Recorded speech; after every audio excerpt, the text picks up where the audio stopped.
ግቡን ያላወቀ ሰው እንዴት ጎል ሊያገባ ይችላል? ኢላማውንስ ያላየ ሰው እንዴት አነጣጥሮ ኢላማውን መምታት ይሆንለታል? የተግባራችን 90% የተጠናቀቀው ግባችንን አውቀን ስንነሳ መሆኑን መዘንጋት የሌለብን እውቀት ነው። አለዚያ እንሄዳለን፣ ነገር ግን አንደርስም።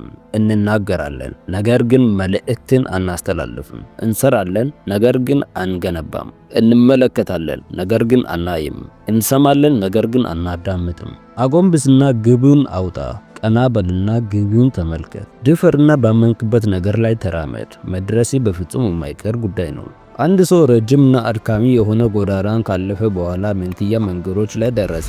በዚያ የቆመን አንድ ሌላ ሰው አየና ከነዚህ ሁለት መንገዶች ትክክለኛው መንገድ የቱ ነው ብሎ ጠየቀው። መንትያ መንገዶች ጋር የቆመው ሰው መሄድ የምትፈልገው ወዴት ነው ብሎ ጥያቄውን በጥያቄ መለሰለት። መንገደኛው ወዴት መሄድ እንደፈለጉ ገና አላወቁም አለው። የቆመውም ሰው እንግዲያውስ ሁለቱም ትክክለኛ መንገዶች ናቸው በማለት ለአንድና ለመጨረሻ ጊዜ መለሰለት። መንገደኛው የምትሄድበትን ካላወቅ የትኛው መንገድ ይወስድሃል የሚልን መልእክት ተቀብሎ መልእክቱ ገብቶኛል በሚል ዝምታ ተዋጠ።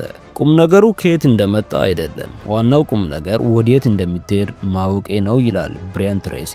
ብዙ ሰዎች በደመ ነፍስ ነው የሚኖሩት። ከየት ተነስተው ወዴት መሄድ እንዳለባቸው በቅጡ አያውቁትም። ወዴት እንደሚሄዱ ማወቅ በህይወት ላይ ያለውን ተጽዕኖ በፍጹም አስበውት አያውቁም። የግብ ጉዞ የምርጫ ጉዞ ነው። የትኛውን ጎዳና ብምርጥ ወደ ዋናው የህይወት ዓላማና ራዕይ ያደርሰኛል የሚል ምርጫ ግቡን በቅጡ ያላወቀ ሰው የመጣውን ያስተናግዳል፣ ወደ ተከፈተለት ይገባል። ጊዜያዊ ደስታን በሰጠው ነገር ላይ ጊዜውን ያባክናል። ህይወት በምርጫ የተሞላች ነች። ጠዋት በስንት ሰዓት ከመኝታዬ መነሳት እንዳለብኝ ከሚወስነው ውሳኔ አንስቶ ማታ በስንት ሰዓት ወደ መኝታዬ መሄድ አለብኝ እስከምለው ድረስ የምንመርጠው ምርጫና የምንወስነው ውሳኔ በዓላማችን ላይ ጣልቃ ይገባል። ስለዚህም ስኬት የሞላበት ህይወትን ለመኖር ከፈለግ ግብን በማውጣት ጥበብ የበሰልክ ልትሆን የግድ ነው። እስከዚህ ድረስ ስላዳመጣችሁ ከልብ አድርጌ አመሰግናለሁ። እንደጠቀማችሁ ተስፋ አደርጋለሁ። ጥያቄ የሆነባችሁን ነገር ኮሜንት ላይ አስቀምጡልኝ። ለዚህ ቻናል አዲሶች ሰብስክራይብ በማድረግ ቤተሰብ ይሁኑ። ነገም በሌላ ሀሳብ እስክንገናኝ ቸር ሰንብቱ።